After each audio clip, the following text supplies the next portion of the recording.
Hello students, this is Smriti Singh. Welcome to your own channel.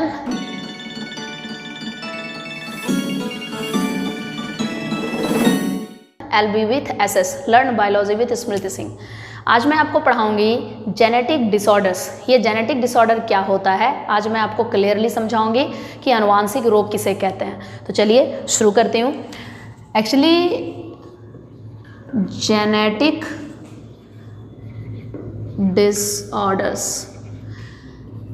Disorders जो होते हैं वो जेनेटिक डिसऑर्डर यानी जीन से रिलेटेड बीमारी, जो डीएनए में प्रेजेंट जीन है उस जीन में कुछ ऐसा प्रॉब्लम जो कि वो जीन जो कैरेक्टर हमें एक्सप्रेस कर रहा है वो एक्सप्रेस नहीं कर पाए, या वो कैरेक्टर ज़्यादा आ जाए, या कोई ऐसा प्रोटीन जो ज़्यादा बनने लग जाए, ऐसी कोई स्थिति होती है तो उसी को हम लोग जेनेटिक डिसऑर्डर बोलते हैं, जो जीन से रिलेटेड बीमारी होती है।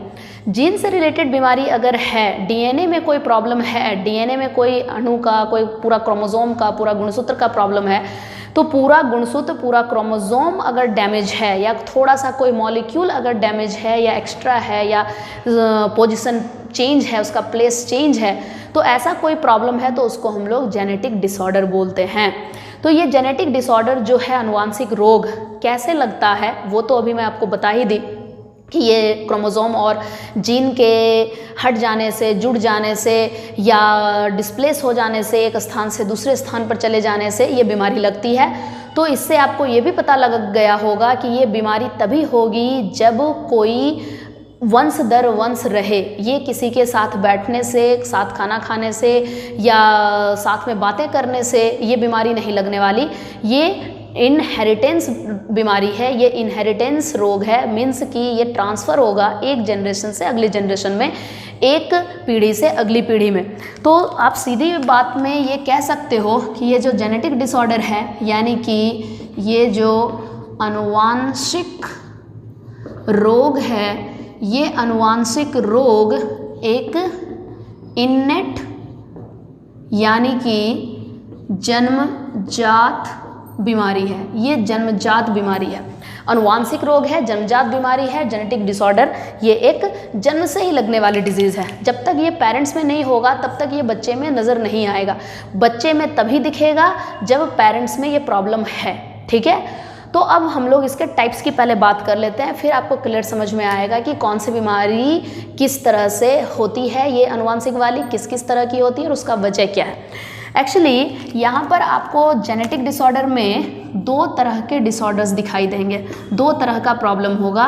एक मेंडेलियन डिसऑर्डर्स और दूसरा होगा क्रोमोसोमल डिसऑर्डर्स। ठीक है, एक मेंडेलियन कहलाता है और एक क्रोमोसोमल कहलाता है। इसमें क्या अंतर है, क्या फ़र्क है वो आप समझो।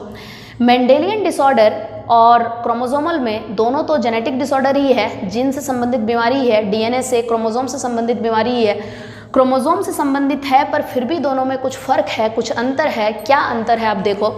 असल में मेंडेलियन में क्या होता है कि जैसे आपका ये क्रोमोसोम है, उस क्रोमोसोम पर ढेर सारे मॉलिक्यूल्स हैं, ढेर सारा अणु लगा है। डीएनए है तो नाइट्रोजनी क्षार है, प्रोटीन है, बहुत सारी चीज़ें हैं, नाइट्रोजनस बेस प्रोटीन, बहुत सारी चीज़ें हैं। तो उसमें अगर कोई थोड़ा सा कोई मॉलिक्यूल में चेंजेस आ जाए, सिर्फ क्रोमोसोम के ऊपर प्रेजेंट किसी प्रोटीन या उस पर थोड़ा जीन में चेंज आ जाए, नाइट्रोजनस बेस चेंज हो जाए, या फिर जो डीएनए प्रेजेंट है उसमें नाइट्रोजनस बेस में एडनिन, ग्वानिन, जैसे कि आपको पहले से पता होगा कि एडनिन थायमिन से बॉन्ड बनाता है, थायमिन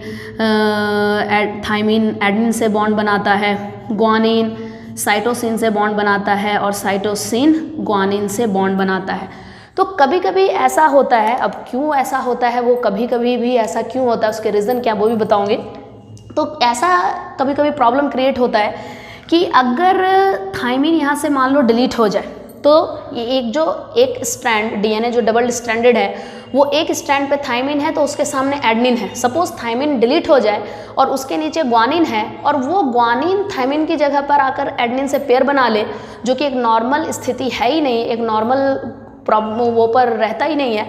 तो थायमिन की जगह पे ग्वानिन के आ जाने से, ग्वानिन का एडनिन से पेयर हो जाने से यहाँ पे कोई ना कोई प्रॉब्लम ज़रूर क्रिएट होगा, और वो प्रॉब्लम कुछ ऐसा सिम्टम्स रिप्रेजेंट करेगा जो एबनॉर्मल होगा, जो नॉर्मल इंसानों की तरह नहीं होगा। तो वो एक जेनेटिक डिसऑर्डर हो गया, जो जेनेटिक डिसऑर्डर ट्रांसफ़र हुआ पेरेंट से बच्चे में, ना कि उसको अर्थ पर आने के बाद, इस पृथ्वी पर आने के बाद कोई ये बीमारी नहीं लगी है। ये प्रॉब्लम था उनके पेरेंट्स में जो ये प्रॉब्लम हुआ, ठीक है, और ये ट्रांसफ़र होगा। तो एक्चुअल में ये सब कैसे होता है, ये वजह क्या है ऐसे डिलीट हो जाने का या ऐड हो जाने का, वो मैं बताऊंगी।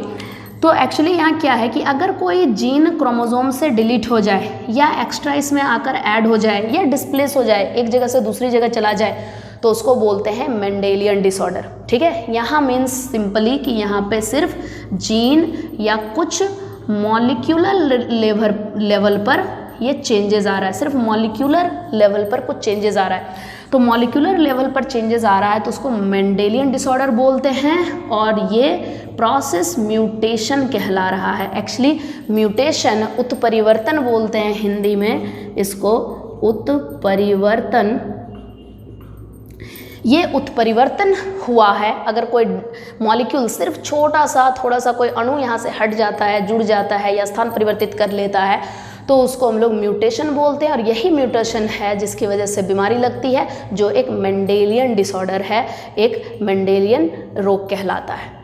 तो ये तो मेंडेलियन की बात थी। अब कौन कौन से रोग हैं वो भी मैं बताऊंगी। अब क्रोमोसोमल डिसऑर्डर की तरफ आप ध्यान दो कि यहाँ पर क्या होता है। असल में क्रोमोसोमल डिसऑर्डर को जानने से पहले ये तो बात आपको पता होगी ही कि जो नंबर ऑफ क्रोमोसोम होता है इंसानों में, वो इंसानों में नंबर ऑफ क्रोमोसोम 46 होता है, ओके, 46।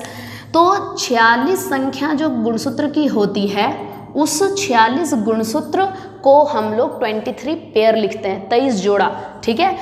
46 संख्या है, 46 नंबर्स जरूर हैं, लेकिन उसको हम लोग 23 पेयर लिखते हैं, 23 जोड़ा लिखते हैं। इसका वजह है कि क्रोमोसोम भी पेयर में वर्क करता है, गुणसूत्र भी जोड़े में कार्य करता है। तो गुणसूत्र जो जोड़े में कार्य कर रहा है, वो गुणसूत्र ये जोड़े में कार्य करता है, ठीक है। तो गुणसूत्र जोड़े में कार्य कर रहा है। ऐसे 23 जोड़े हैं। अभी जैसे मैं एक जोड़ा दूसरा जोड़ा बनाई, एक जोड़ा हुआ दूसरा जोड़ा हुआ, ऐसे कितने हैं? 23 जोड़े हैं। तो 23 पेयर्स हैं गुणसूत्र के, क्रोमोसोम के। ये नॉर्मल कंडीशन है, पर कभी कुछ ऐसी स्थिति आती है जिसके वजह से ये नॉर्मल कंडीशन थोड़ा सा डिफरेंट हो जाता है। क्या डिफरेंट हो जाता है आप देखो।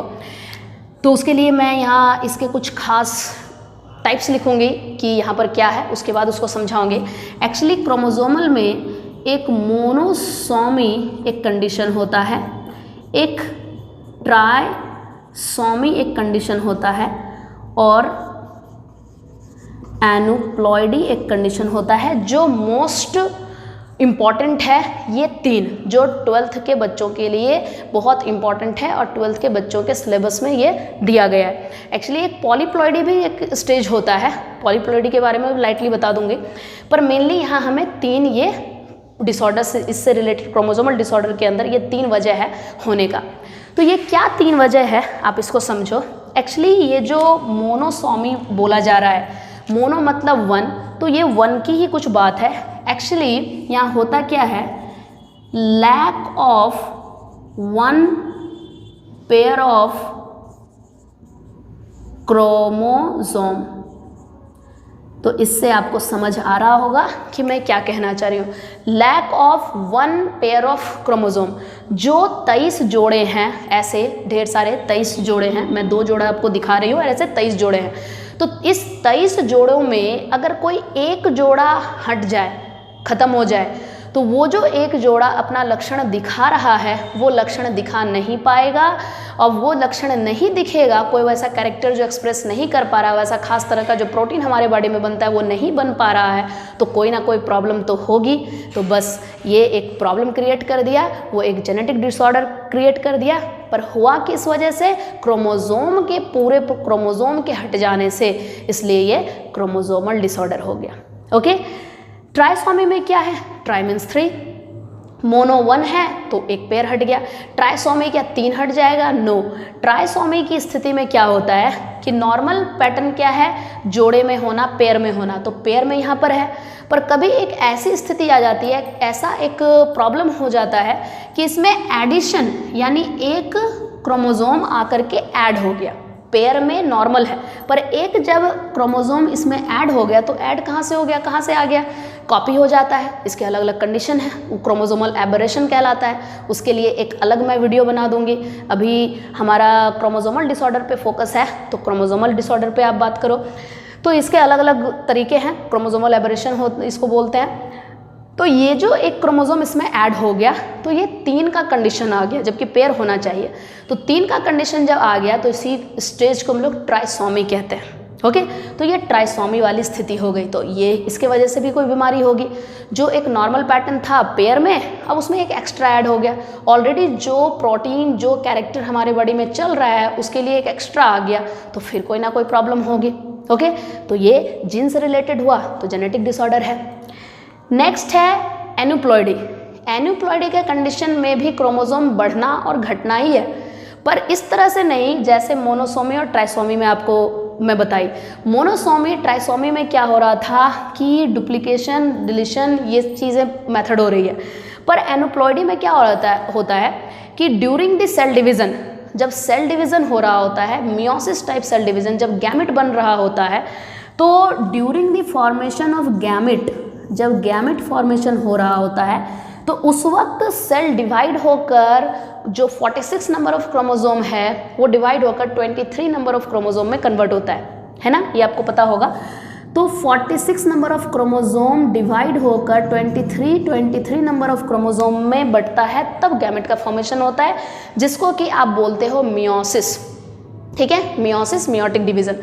तो एक्चुअली यहाँ हो क्या रहा है, जब मियोसिस होता है, सेल जब डिवाइड होता है तो डिवीज़न के दौरान 23 होना चाहिए, यही नॉर्मल कंडीशन है।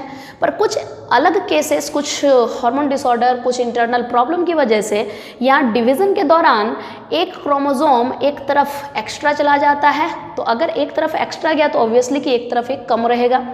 तो जब वो डिवाइड होगा तो एक जो आपका सेल बना वो 23 नंबर ऑफ क्रोमोसोम वाला बना, 24 नंबर ऑफ क्रोमोसोम, क्योंकि ज़्यादा है तो 24 नंबर ऑफ क्रोमोसोम हो गया एक ज़्यादा, और एक कम हो गया, यानी 23 की जगह वो 22 ही रहा। ठीक है, तो कहने का मतलब कि जब ऐसा कंडीशन हो गैमेट के फॉर्मेशन में, एक तरफ 24 हो जाए और एक तरफ 22 ही रहे, तो आप यहाँ पे इमेजिन करो और ये समझने की कोशिश करो कि देखो होगा क्या। सपोज मान लो ओवम बना, ये 22 नंबर ऑफ क्रोमोसोम वाला एक ओवम बना, एक 24 नंबर ऑफ क्रोमोसोम वाला ओवम बना।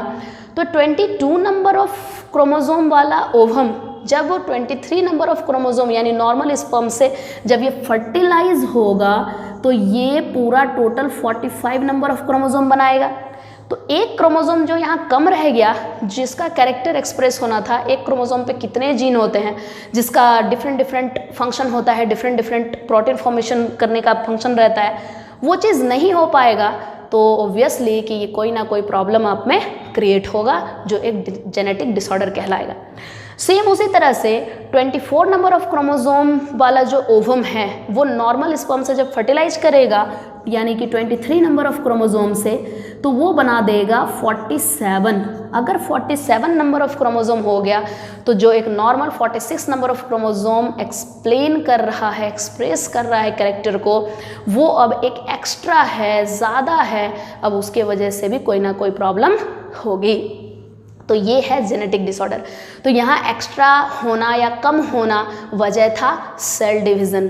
ठीक है, सेल डिवीज़न के दौरान ये ऐसा कंडीशन हुआ कि कम ज़्यादा हुआ, तो इस वजह से जो डिसऑर्डर हुआ क्रोमोसोमल का, उस कंडीशन को हम लोग एन्यूप्लॉइडी कहते हैं। क्लियर? अब क्लियर समझ लो अच्छे से। अगर आपको समझ में नहीं आ रही हो तो कमेंट बॉक्स में कमेंट करो, मैं इसके बारे में और डिटेल अलग से टॉपिक बना दूंगी एन्यूप्लॉइडी के ऊपर, और अलग से मैं समझा दूंगी। पर मुझे आशा है कि आप समझ गए होंगे, कि ये आपको क्लियरली समझ आ गया होगा। तो मोनोसोमी में आपको समझा दी, ट्राइसोमी समझा दी, और एन्यूप्लॉइडी, ये तीनों एक क्रोमोसोमल डिसऑर्डर का एग्जाम्पल है, जो क्रोमोसोमल डिसऑर्डर इस तरह से होता है। अब चलिए मैं आपको बताती हूँ कि कैसे मेंडेलियन डिसऑर्डर में कितने सारे डिजीज़ हैं और क्रोमोसोमल डिसऑर्डर में कितने सारे डिजीज़ हैं। वैसे डिजीज़ की कमी नहीं है, बहुत सारे डिजीज़ हैं, पर आपको 12th वाले बच्चों के सिलेबस में जितना है आज मैं उतना आपको क्लियर कर देती हूँ कि मेंडेलियन में कितना पढ़ना है और क्रोमोसोमल में कितना पढ़ना है। उससे रिलेटेड जो डिजीज़ है वो डिजीज़ किस वजह से लग रहा है, किस क्रोमोसोम की वजह से लग रहा है, वो भी मैं बताऊंगी। चलिए मैं दिखाती हूँ।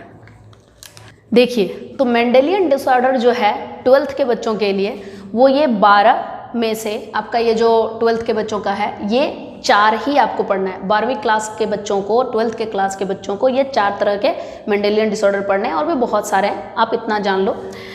क्रोमोसोमल डिसऑर्डर में आपको ये 3 पढ़ना है, इसके अलावा भी बहुत सारे हैं। तो पहले आप ये 4 और क्रोमोसोमल में 3 आप समझो ये है क्या। एक्चुअली इन सब को समझने से पहले एक बात आपको जाननी होगी, वो पहले मैं आपको बता देती हूँ। एक्चुअली जो 46 नंबर ऑफ क्रोमोसोम इंसान के लिए लिखते हो उसको हम लोग 44 प्लस XX ये फीमेल के लिए लिखते हैं, 44 प्लस XY ये हम लोग मेल के लिए लिखते हैं, आपको पता ही होगा। तो सिंपली ये जो 44 प्लस XX लिखते हो और 44 प्लस XY लिखते हो, तो ये जो 44 है इसको हम लोग ऑटोसोम कहते हैं। ये शायद आपको पता होगा और पता होना भी चाहिए, ये ऑटोसोम कहते हैं। और जो XY है या फीमेल में XX है उसको हम लोग सेक्स क्रोमोसोम कहते हैं। चलो मैं इधर लिख देती हूँ, क्रोमोसोम कहते हैं, ठीक है। जो क्या करता है कि जो 44 नंबर ऑफ क्रोमोसोम ऑटोसोम है, ये ऑटोसोम 44 क्रोमोसोम मेल में हो या फीमेल में हो, ये क्या एक्सप्रेस करता है, ये एक्सप्रेस करता है, ये क्या जनरेट करता है, क्या एक्सप्रेस करता है, ये हमारे पूरे बॉडी को फॉर्म करता है, हमारे हर ऑर्गन को, हर तरह की कंप्लीट मॉर्फोलॉजी एंड फिजियोलॉजी वो तैयार करता है। 44 नंबर ऑफ क्रोमोसोम यानी ये सोमैटिक सेल में होगा, ये कंप्लीट सोमैटिक सेल्स को तैयार करता है ये।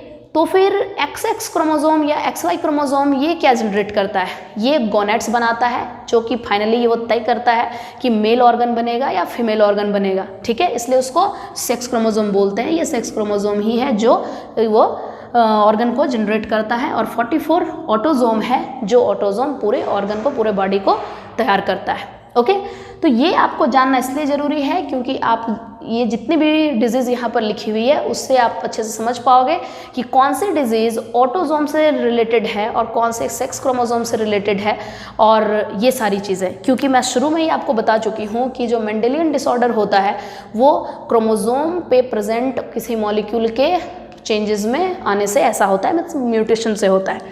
तो मस्कुलर डिस्ट्रॉफी में क्या हो रहा है कि एक्चुअली ये मस्कुलर डिस्ट्रॉफी जो है वो ऑटोसोमल डोमिनेंट डिजीज़ है। ओके, ऑटोसोमल डोमिनेंट डिजीज़ है ये, यानी ऑटोसोम जैसे लिखा गया मीन्स ये जो 44 नंबर ऑफ क्रोमोसोम है ऑटोसोम, उससे रिलेटेड ये डिजीज़ है। ओके, अब इसका और डिटेल समझाऊंगी, पहले सबका बता दूँ और कौन किससे रिलेटेड है। तो हीमोफीलिया जो है ये सेक्स लिंक्ड रिसेसिव डिजीज़ है। ओके, ये सेक्स लिंक्ड रिसेसिव डिजीज़ है, यानी कि ये सेक्स क्रोमोसोम से रिलेटेड डिजीज़ है। सिकल सेल एनीमिया जो है वो ऑटोसोमल रिसेसिव डिजीज़ है। ओके, ये भी ऑटोसोमल रिसेसिव है क्योंकि ये ऑटोसोम से रिलेटेड है, जो 44 नंबर ऑफ क्रोमोसोम है उससे रिलेटेड है। फिनाइलकोटिनूरिया ये भी ऑटोसोमल रिसेसिव डिजीज है। ओके, ये ऑटोसोमल रिसेसिव डिजीज है। यहाँ पर और इसके सिम्टम्स और प्रॉब्लम्स की बात करूँगी बारी बारी कि ये सब क्या है। यहाँ से सिर्फ इतनी बातें आपकी क्लियर हुई कि muscular dystrophy autosomal dominant disease है, haemophilia sex linked recessive disease यानी सेक्स क्रोमोसोम से रिलेटेड, ये ऑटोसोम से रिलेटेड, ये ऑटोसोम से रिलेटेड, ये भी ऑटोसोम से रिलेटेड। ठीक है, ये क्लियर हो गया आपका। क्रोमोसोमल डिसऑर्डर में क्या है, यहाँ तो रिलेटेड की बात ही नहीं है, कोई क्रोमोसोम से रिलेटेड की बात ही नहीं है, यहाँ तो पूरा का पूरा क्रोमोसोम ही डिलीट ऐड हो रहा है उसकी बात है। तो यहाँ डाउन सिंड्रोम जो है वो होता है हमारे बॉडी में जो 21st नंबर ऑफ क्रोमोजोम है, 21st नंबर ऑफ क्रोमोजोम, कहने का मतलब जो 23 पेयर बोलते हो वो 23 पेयर में first pair, second pair, third, fourth, fifth करके जो 21st नंबर पेयर आएगा उस पेयर में क्या होता है कि यहाँ पे एक क्रोमोजोम ऐड हो जाता है, ओके, एक्स्ट्रा डुप्लीकेट हो गया, कॉपी हो गया, डुप्लीकेशन हो गया। तो अगर एक क्रोमोजोम एक्स्ट्रा हो जाएगा तो उसको हम लोग क्या बोलते हैं, ट्राइसोमी, ठीक है, मैं शुरू में ही भी बताई ट्राइसोमी। तो ट्राइसोमी कंडीशन की वजह से ये डाउन सिंड्रोम लगता है। सिम्टम्स क्या होंगे, कैसे लक्षण देखकर आपको पता लगेगा कि डाउन सिंड्रोम है किसी व्यक्ति को, तो वो भी मैं बताऊंगी। पहले वजह क्या है वो समझ लो, ठीक है। क्लाइनफेल्टर सिंड्रोम में क्या हो रहा है, ये एनुप्लॉइडी की वजह से है, ठीक है, जैसे ये ट्राइसोमी हो रहा है ये एनुप्लॉइडी की वजह से है, टर्नर सिंड्रोम भी एनुप्लॉइडी की वजह से है। अब कैसा वो देखो, एनुप्लॉइडी में भी क्या बढ़ रहा है, किसमें घट रहा है, किसमें। एक्चुअली क्लाइनफेल्टर में एक क्रोमोजोम एक्स्ट्रा होता है, जब सेल डिवाइड कर रहा होता है तो XX क्रोमोजोम जैसे ऑलरेडी एक फीमेल में होना चाहिए, तो वो चीज़ रहकर नहीं, एक एक्स्ट्रा X क्रोमोजोम वहाँ पर ऐड हो जाएगा। कैसे बताती हूँ। उसी तरीके से मेल के साथ भी वही है कि मेल में XY होना चाहिए पर एक X एक्स्ट्रा हो गया, ठीक है, वो डिवीज़न के दौरान एक्स्ट्रा आ गया। तो सपोज कि अगर पैटर्न XXY हो जाए, ठीक है, ऐसा हो जाता है, कंडीशन वही है कि एक ऐड हो गया, एक X क्रोमोजोम, यहाँ X क्रोमोजोम एक्स्ट्रा आ गया, ओनली वन X क्रोमोजोम यहाँ एक्स्ट्रा हो गया। 1X क्रोमोजोम एक्स्ट्रा होने की वजह से, ये कंडीशन आने की वजह से क्लाइनफेल्टर सिंड्रोम होता है। अब ये क्लाइनफेल्टर सिंड्रोम में क्या सिम्टम्स होते हैं वो भी मैं बताऊंगी।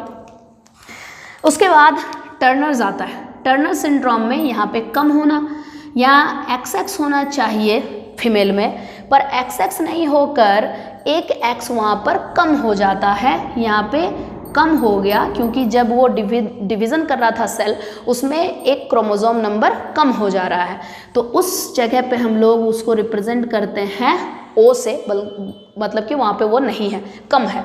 तो अगर एक X क्रोमोजोम यहाँ पर लेस हो जाए, यहाँ पे कम हो गया X क्रोमोजोम, ये कंडीशन जनरेट हो गया है, और यहाँ एक एक्स्ट्रा हो गया तो ये कंडीशन जनरेट हो गया। तो एक एक्स्ट्रा होने से जो कंडीशन जनरेट हुआ वो क्लाइनफेल्टर सिंड्रोम है, और जब एक घट जाने से ये कंडीशन हुआ उससे टर्नर सिंड्रोम होता है।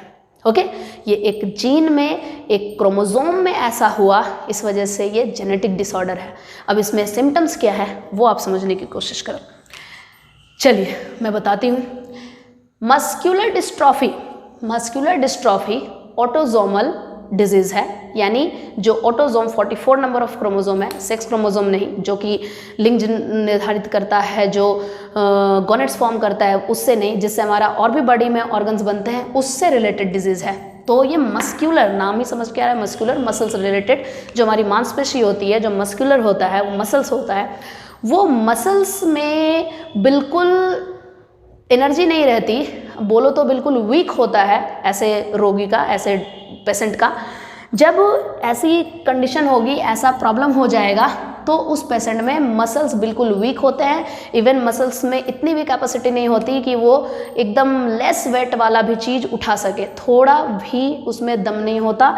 सारे पूरे बॉडी में जितने मसल्स होते हैं उसमें बिल्कुल उतनी जान नहीं होती, एनर्जी नहीं होती, बिल्कुल वीक होता है, वीकनेस होता है, इसमें मसल्स काम नहीं करता। वो है मस्कुलर डिस्ट्रॉफी, जो कि हर किसी को नहीं लगता। किसी के पेरेंट्स में अगर ये कंडीशन है तो उसमें लगता है। ओके, कंप्लीट वीडियो मैं इस पर बनाऊंगी, एकदम लास्ट तक आप देखना, क्योंकि जब तक लास्ट तक नहीं देखोगे आपको बिल्कुल समझ नहीं आएगा कि ये सब क्या है। बहुत तोड़कर आराम से मैं आपको पूरी बात समझा रही हूँ, तो बहुत ध्यान से अच्छे से समझने की कोशिश करना। और कुछ प्रॉब्लम हो तो मुझे कमेंट बॉक्स में कमेंट करके ज़रूर बताना कि मुझे और क्या एडिट करना चाहिए। तो मस्कुलर डिस्ट्रॉफी ये चीज़ें हैं। ओके, क्या कुछ ऐड करना चाहिए मुझे ज़रूर बताना। तो ये बातें हो गई हीमोफीलिया के पराव। हीमोफीलिया जो है वो सेक्स क्रोमोसोम रिलेटेड डिजीज़ है, यानी कि लिंग गुणसूत्र से संबंधित ये बीमारी है, यानी कि जो गोनेट्स फॉर्म करता है उससे रिलेटेड डिजीज़ है। तो ये डिजीज़ कैसे लग रहा है, क्या हो रहा है इसमें? एक्चुअली हीमोफीलिया में एक्चुअली मैं बता देती हूँ कि मैं पूरा इधर रिमूव करके इसका थोड़ा डिटेल बताती हूँ, क्योंकि 12th वाले बच्चों में ये चीज़ें पूछी जाती है। तो मैं हीमोफीलिया का पूरा डिटेल बताती हूँ उसको रिमूव करके, और फिर सिकल सेल एनीमिया का बताऊँगी, फिर फाइनली फेनिलकेटोनुरिया का। ठीक है, ये कैसी बीमारी है। तो हीमोफीलिया में क्या होता है कि जैसे आप देख रहे हो यहाँ पर हीम लिखा है, हीम मतलब हीमोग्लोबिन, तो हीमोग्लोबिन से रिलेटेड कुछ ये डिजीज़ होती है, वैसा नाम रखा है। एक्चुअली होता क्या है हीमोफीलिया वाले पेशेंट में, अगर इससे रिलेटेड बीमारी हुई है तो ये जो पेशेंट होते हैं उसमें अगर बॉडी में कहीं कट लग जाए, कहीं थोड़ी बहुत भी कट जाए, तो कट जाने के बाद जो ब्लीडिंग होगी वो ब्लीडिंग होती रहती है, वो ब्लड क्लॉट नहीं होता, वो रुकता नहीं है, बहता रहता है। ये इसमें मेन प्रॉब्लम है। ठीक है, तो होता एक्चुअली क्या है यहाँ पर कि नॉर्मल पर्सन में क्या होता है कि अगर कहीं कटा तो जब ब्लड रिलीज होता है तो वो ब्लड क्लॉट इसलिए हो जाता है कि वहाँ पे हमारे बॉडी में प्रोटीन निकलता है, क्लॉटिंग प्रोटीन, जो उसको जमा देता है। ठीक है, क्लॉट कर देता है। पर हीमोफीलिया पेशेंट में ये क्लॉटिंग प्रोटीन बनाने वाला जीन है ही नहीं। जो जीन क्लॉटिंग प्रोटीन बनाएगा वो यहाँ पर प्रेजेंट नहीं होने की वजह से उस बॉडी में रहता ही नहीं है, उसकी डिफिशियंसी होती है, कमी होती है, नहीं रहता है ये क्लॉटिंग प्रोटीन, जिस वजह से उसमें ब्लड क्लॉट नहीं होता है और ब्लड बहता रहता है। इस तरह के पेशेंट की लाइफ भी बहुत कम होती है, उसकी लाइफ बहुत ज़्यादा नहीं होती, 20 ईयर्स के अराउंड उसकी डेथ हो जाती है। ठीक है, तो ज़्यादा लंबी बीमारी ये जो है, ज़्यादा लंबी लाइफ नहीं होती उसकी, उसका लाइफ स्पैन बहुत शॉर्ट होता है हीमोफीलिया वाले इसमें पेशेंट में। अब बात आती है कि हीमोफीलिया में जो ये कंडीशन है उसमें नॉर्मल पर्सन जो होते हैं वो नॉर्मली हम लोग अगर पैटर्न शो ऑफ करेंगे क्रोमोसोम, ये सेक्स लिंक क्रोमोसोम है, वो भी एक्स से रिलेटेड, ये भी आप जान लो, एक्स और वाई दोनों है, एक्स वाई एक मेल में और एक्स एक्स फीमेल में। तो मेल में रहे ये डिजीज़ या फीमेल में रहे, ठीक है, ये एक्स लिंक्ड ही है, सेक्स लिंक्ड है, साथ ही साथ ये भी आप जान लो कि ये एक्स लिंक्ड डिजीज़ है। ठीक है, यानी ये जब भी डिजीज़ होगा, जो कमी होगी इसमें जीन की, वो एक्स से रिलेटेड कमी होती है। ठीक है, एक्स पर भी रहता है। तो नॉर्मली हम लोग अगर किसी इंसान में लिखेंगे तो एक्स एक्स लिखेंगे और फादर के लिए लिखेंगे तो एक्स वाई लिखेंगे। ये नॉर्मल हुआ, ये नॉर्मल पर्सन हुआ, ये मेल नॉर्मल है और ये फीमेल में नॉर्मली हुआ। ठीक है, यही चीज़ है। लेकिन अगर यहाँ पर डिजीज्ड करोगे तो डिजीज्ड में यहाँ पर हीमोफीलिया इस तरह से लिखेंगे, ये डिजीज्ड होगा। ठीक है, डिजीज्ड मतलब जिसको कि ये रोग है जो हीमोफिलिक है, डिजीज्ड लिखो या फिर सिंपली आप यहाँ हीमोफिलिक लिख सकते हो। ठीक है, तो हीमोफिलिक है। समटाइम्स यहाँ पर जब देखोगे कि ऐसा पैटर्न है कुछ इस टाइप का, तो यहाँ पे आप कह सकते हो कि ये करियर है। करियर मतलब कि इसमें चांसेस है इस कंडीशन में कि डिजीज़ आगे जनरेशन को हो सकता है, लेकिन जिसमें ये पैटर्न है उसको ये बीमारी नहीं है, वो हीमोफिलिक नहीं है, लेकिन अगर उसका अगला जनरेशन आएगा तो मे बी ये डिजीज़ उसमें दिख सकता है उसके अगले जनरेशन में। ठीक है, तो कुछ पेशेंट करियर होते हैं और कुछ कंप्लीटली हीमोफिलिक होते हैं, तो उसके लिए ये पैटर्न होता है। ये है हीमोफीलिया, जिसका मैं आपको डिटेल समझा दी। चलिए अब सिकल सेल एनीमिया समझिए, उसमें क्या होता है। ओके, देखो आप सिकल सेल एनीमिया में यहाँ पर मैं आपको बताई ही कि ये ऑटोसोमल रिसेसिव है। तो यहाँ पर sickle cell anaemia, sickle cell anaemia, okay, sickle cell नाम ही है, सिकल मतलब बीमार, बीमार कोशिका है ये, सिकल सेल है, एनीमिया यानी ब्लड लॉस डिजीज। ठीक है, ब्लड लॉस डिजीज।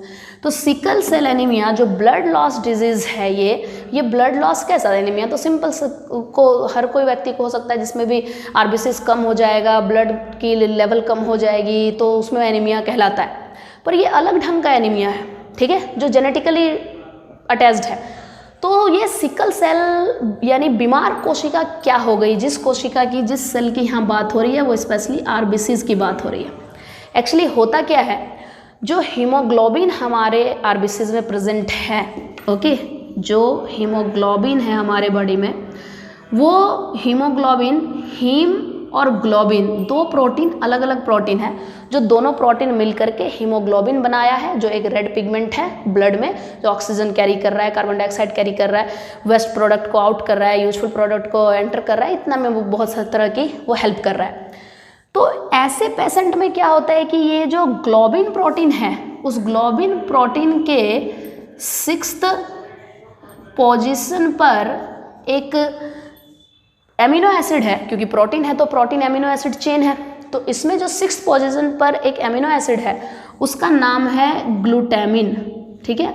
तो ग्लूटामिन नॉर्मली वहाँ पर होना चाहिए, पर सिकल सेल एनीमिया वाले पेशेंट में क्या होता है, यहाँ पे वैलिन एंटर कर जाता है। वैलिन जो एक एमिनो एसिड ये भी है, वैलिन एमिनो एसिड मॉलिक्यूल, उस मॉलिक्यूल के जगह, ये ग्लूटामिन की जगह पे वैलिन आ गया, तो जो एक नॉर्मल कंडीशन में रहना चाहिए वहाँ पे दूसरा मॉलिक्यूल ऐड हो जाने से यहाँ पे ये बीमारी लग गई, जिसकी वजह से आरबीसी जो है सिकल हो गया, बीमार हो गया। अब उसमें proper oxygen carry, carbon dioxide carry, ये सारी चीज़ें प्रॉपरली नहीं हो रही है, तो ये सारे प्रॉब्लम इसमें होने लग जाते हैं। ये हो गया sickle cell anaemia. Okay, next आप देखो, नेक्स्ट है फिनाइल कैटोनूरिया, जो मेंडेलियन डिसऑर्डर है, आप उसको समझो।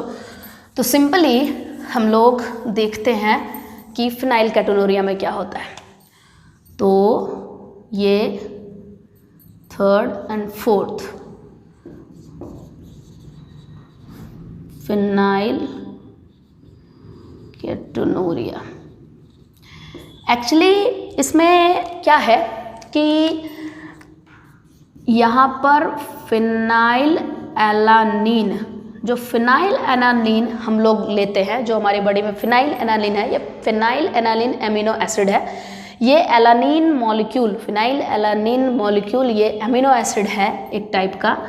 ये एमिनो एसिड हमारे बॉडी में जो प्रेजेंट है, उसमें क्या होता है कि हमारे बॉडी में अगर फिनाइल एलानिन के रूप में रहेगा तो बहुत प्रॉब्लम होती है। तो क्या प्रॉब्लम होती है वो बताऊंगी।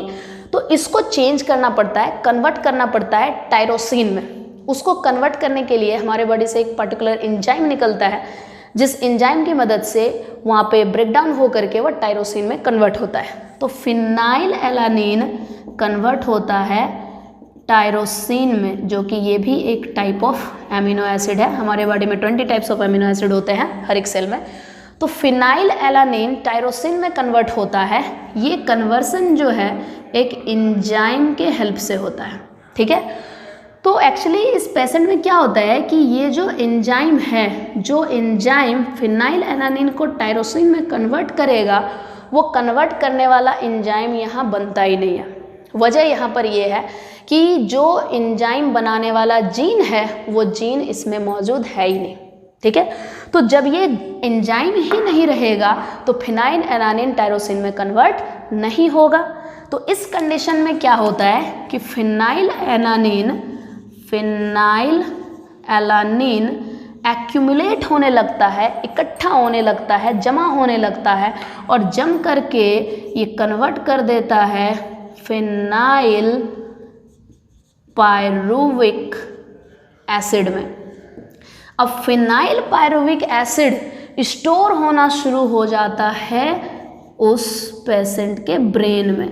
अब जब ब्रेन में ये फिनाइल पायरुविक एसिड स्टोर होता चला गया, तो इस तरह का पेशेंट जो होता है वो मेंटली रिटार्ड हो जाता है, वो मंदबुद्धि हो जाता है, स्थिर हो जाता है, उसकी सही से फंक्शन नहीं होती है, ब्रेन काम नहीं करता, मतलब ब्रेन जो है डैमेज हो जाता है, कंप्लीटली वो फंक्शनफुल नहीं रहता है। ये फिनाइल कैटोनूरिया के कंडीशन में होता है।